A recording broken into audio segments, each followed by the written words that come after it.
Fíjense que vamos a un restaurante y pedimos la carta para ver qué ofrecen para comer y beber. Una vez hecho el pedido, ¿dónde está la prueba si lo que decía la carta era falso o era verdadero? En que lo que está en la mesa es lo que ofrece la carta.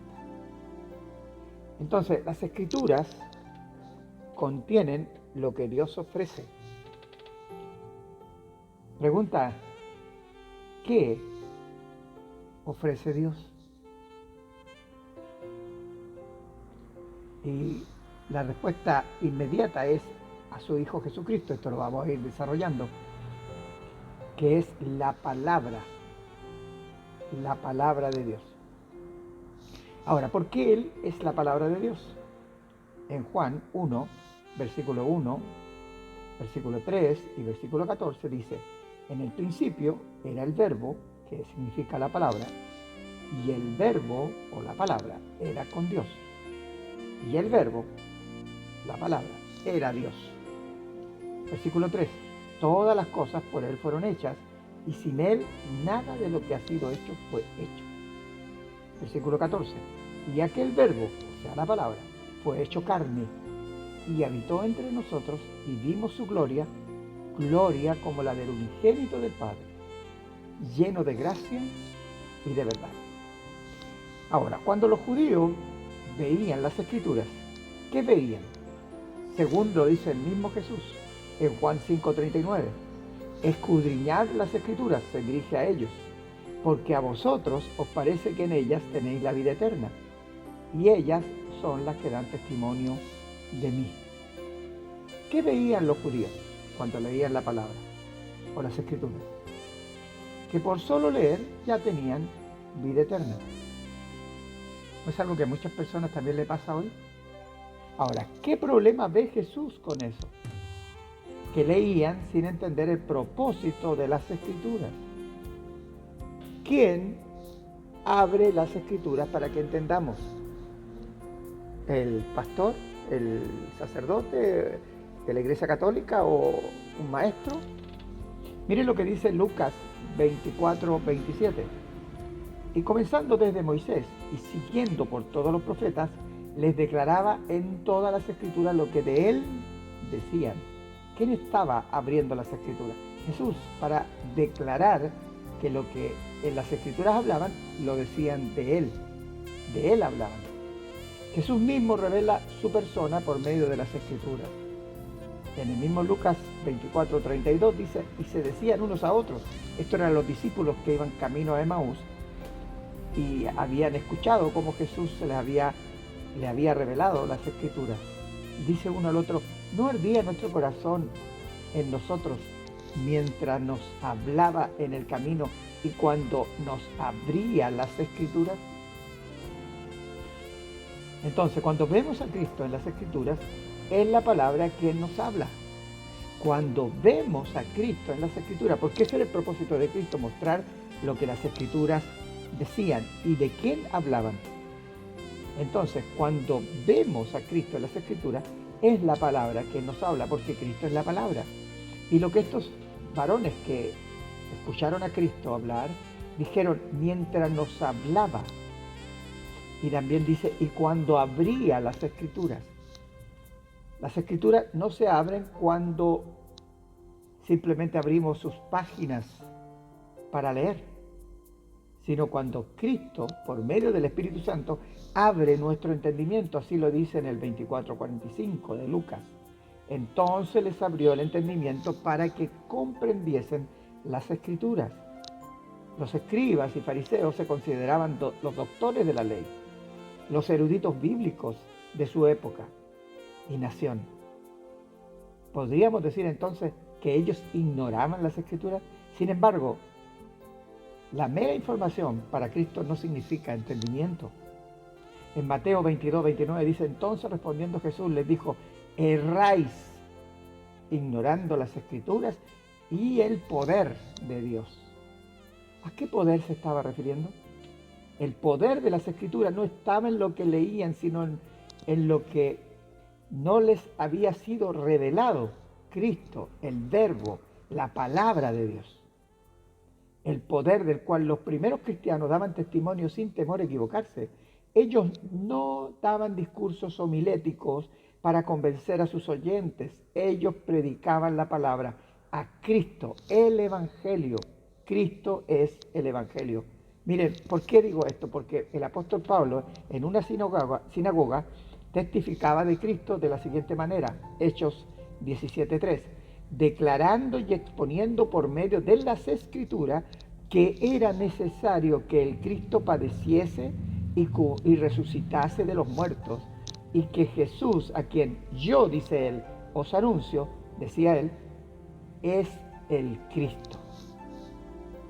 Cristo es el poder anunciado, revelado y encarnado de Dios. Estos discípulos testificaban de la palabra que habían visto y oído. No era un concepto, era una persona. En 1 de Juan 1:1 dice, lo que era desde el principio, el Verbo, por lo cual fue creado todas las cosas, ¿cierto? Dice, lo que era desde el principio, lo que hemos oído, lo que hemos visto con nuestros ojos y palparon nuestras manos, tocante al Verbo de vida. ¿Qué era desde el principio? La palabra. ¿Qué oyeron y vieron? La palabra. Lo que oyeron y vieron fue al Verbo de vida, la palabra. Era vida. Jesucristo dice, y no queréis venir a mí para que tengáis vida. ¿Recuerdan el árbol de la ciencia del bien y del mal? El hombre come de ese árbol y cree ser igual a Dios porque puede conocer lo bueno y lo malo. Pero lo que verdaderamente a Dios le interesa es que ese hombre está muerto ahora, porque esa fue la sentencia, y lo que Dios estaba ofreciendo ahora en Cristo era el árbol de la vida. La palabra que se encarnó para revelar la verdad perdida en el huerto del Edén y darnos de su gracia, porque Él se dio a sí mismo. La palabra que en los cielos tiene sus ropas teñidas con la sangre que derramó por ti y por mí. Así lo dice Apocalipsis 19:13. Estaba vestido de una ropa teñida en sangre. Ese es Jesucristo. Y su nombre es el Verbo de Dios, o sea, la palabra de Dios. Cristo, la palabra por medio de la cual todo fue creado. ¿Recuerdan en Génesis 1:1? En el principio creó Dios los cielos y la tierra. Versículo 3, y dijo Dios, aquí está la palabra declarada, sea la luz. ¿Y qué pasó? Fue la luz. Y dijo Dios, sea la luz. ¿Se dan cuenta? Y dijo Dios, sea la luz. Y en ese Dios dijo estaba la palabra. ¿Puede existir algo más poderoso que eso? Cristo, la palabra por medio de quien todo fue creado. Colosenses 1:16 dice, porque en Él fueron creadas todas las cosas, las que hay en los cielos y las que hay en la tierra, visibles e invisibles, sean tronos, sean dominios, sean principados, sean potestades. Mira bien, todo fue creado por medio de Él y para Él.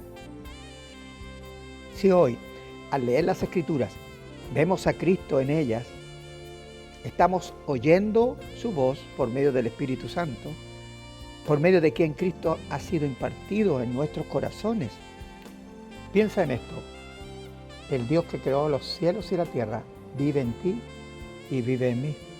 Por esa razón, cuando Cristo, la palabra, se revela por medio de las Escrituras, no es obra del intelecto humano, sino del Padre que está en los cielos, por medio de su Santo Espíritu nos revela su voluntad a través de las Escrituras. En 1 Corintios 2:13 dice, lo cual también hablamos, no con palabras enseñadas por sabiduría humana, sino con las que enseña el Espíritu, acomodando lo espiritual a lo espiritual.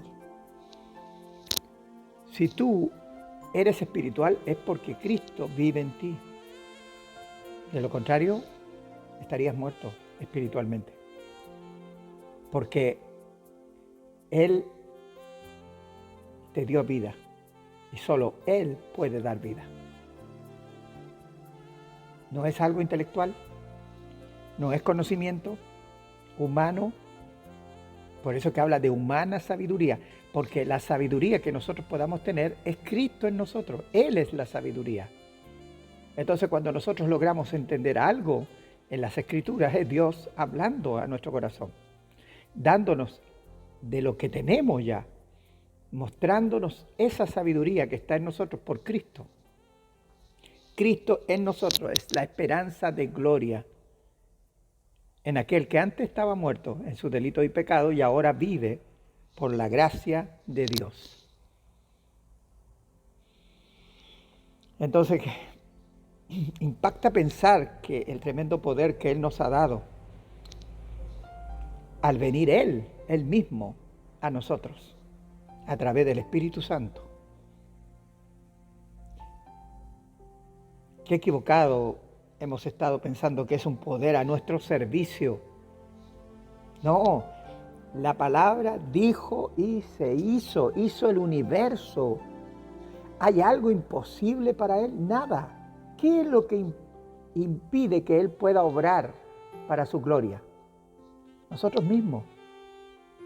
Es como si nosotros fuéramos un auto y el chofer es Dios. Y Él es el dueño de este auto, que somos nosotros. Pero este auto cree tener a Dios, pero al mismo tiempo ve que Él debe moverse a su antojo e ir donde quiera y también hablar de sus propias limitaciones. Me falta benzina, tengo este problema con un neumático. Entonces empieza a pensar cómo lo hago y ahí le dice, Dios mío, ayúdame, por favor, ayúdame. Y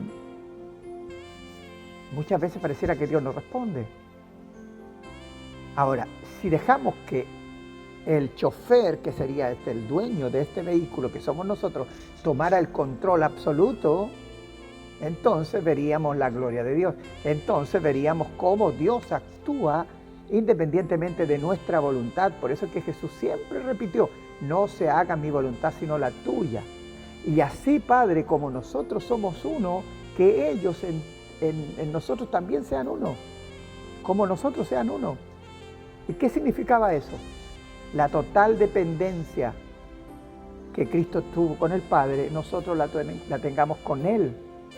La total dependencia. Por eso es que lo que Él ha planeado con nosotros es inmensamente más grande de lo que podemos imaginar, ya sea aquí y en la eternidad.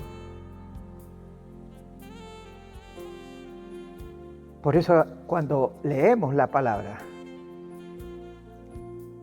no tenemos que ir a ella buscando una idea personal, sino pidiéndole al Señor que Él hable a nuestros corazones por medio del Espíritu Santo, acomodando lo espiritual a lo espiritual. Nosotros somos espirituales, pero también estamos en un proceso de crecimiento y de entendimiento. Por eso Él acomoda eso espiritual en nosotros, para que vayamos creciendo y madurando en lo que es su voluntad. Un abrazo.